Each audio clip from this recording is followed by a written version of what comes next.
Hi everybody, it's 9:14. We're talking about our show's favorite animal today, which is birds. February is National Bird Feeding Month, and our backyard bird experts here with an update on the birds during this weird spring or winter.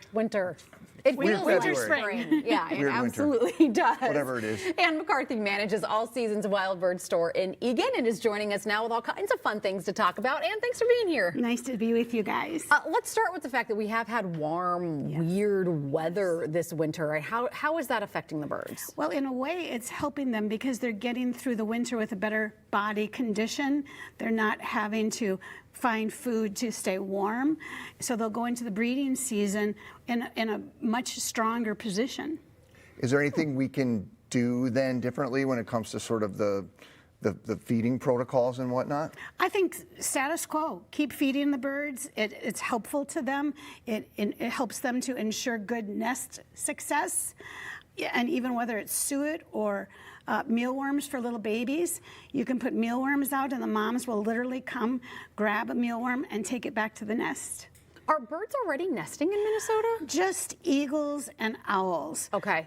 I think we might see an early nesting season, but who knows? Yeah, it's hard to tell. Someone emailed the other day and said, I just saw my first robin of the season. So the birds are out. And the goldfinch are already turning bright yellow. So who knows? And that normally doesn't happen until later on in the spring. In March, right. So let's talk about nesting for birds, right? We want to make sure that we can help birds nest. You brought all kinds of things to show us this morning. And I guess we should kind of start over here and you can tell us about the big guy. Sure. That is a wood duck box, and wood ducks love them. I've got 5 up in my backyard. It's a lot of fun. The male comes and he sits on the top of the house and he says, This is it? "This is it." And then she comes over and looks at it and goes, "Okay," and then she goes in.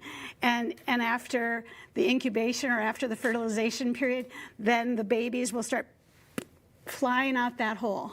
Do you have to have water nearby to be able to attract wood ducks? It doesn't have to be close, but it should be reasonably close because otherwise you're asking those little babies that look like little puffballs. Oh, right. to get there because they can't fly. Yeah, that makes sense. That makes sense. Picking out the right birdhouse, you pointed out some things.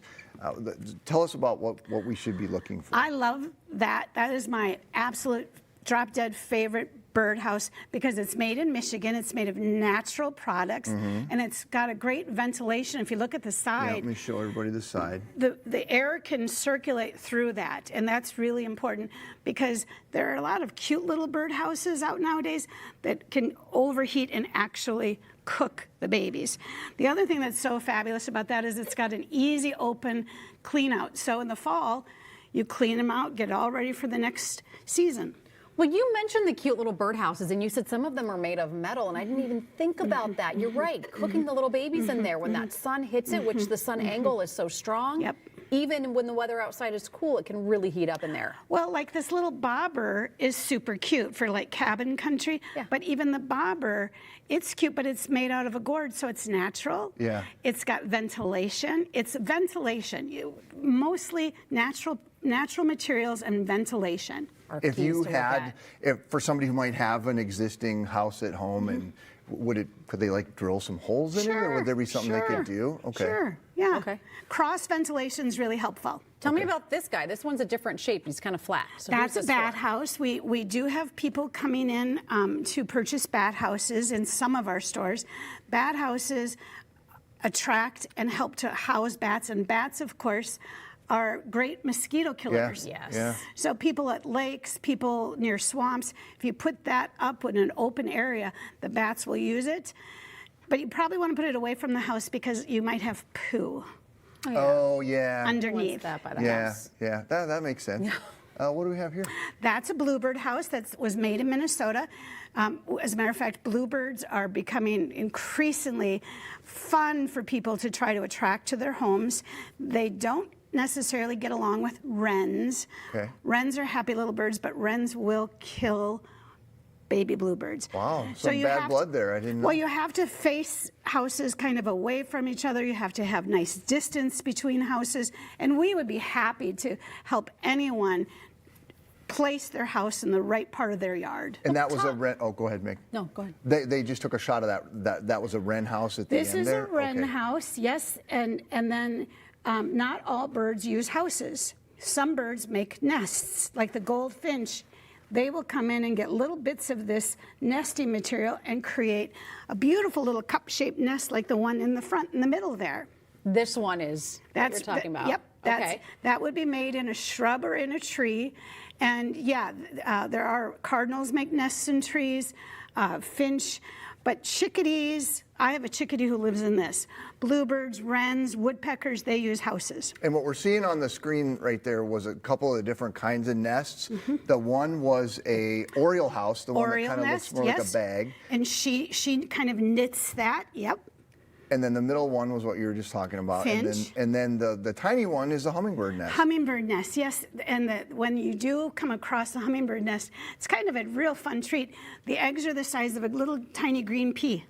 Oh my gosh, crazy. so teeny. And you kind of mentioned placing birdhouses depending on the birds in different areas of your yard. You said you guys are happy to do that. I didn't even think about that, but you think that the entrance into the birdhouse is something that you need to think about when placing one too. It matters. You would never want to put a birdhouse near a feeding station because think of that mom in the box and all these birds are coming over to say, oh, I'm hungry. I'm going to get seed here. And she's like, I've got to protect my babies. Yeah, stressing her out. Yes, yes. And even putting little things like this baffle underneath a house helps to prevent plundering. Like you can have a raccoon get at babies. You can have a squirrel that would get at babies. And this was interesting. We talked about it at the beginning of the show. The direction of the opening in the birdhouse is important because it should face east? East, because you'll get a lot of sun, helps to keep it warm, and also it will, depending on where you put it in your yard, you want them not to be looking at each other. So if you have more than one house in your yard, face them not looking. The holes should be in different directions. Does that make sense? Yeah, it does.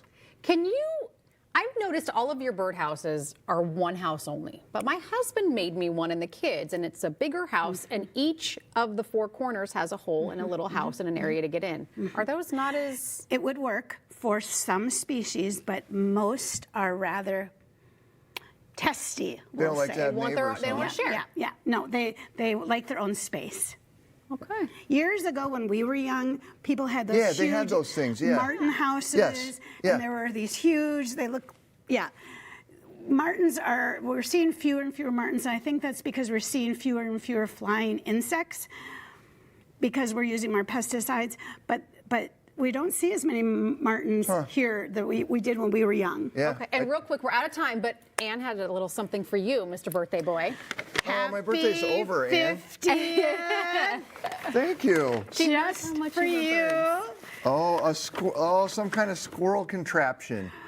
But what's even better, Ken Barlow, is It's like a little feeder it's for a picnic table. Oh, And you how put this on there? cute. Isn't that fun? So happy That's birthday. adorable. I'll distract these squirrels. There you I'll move go. them away from our There you feeders. go.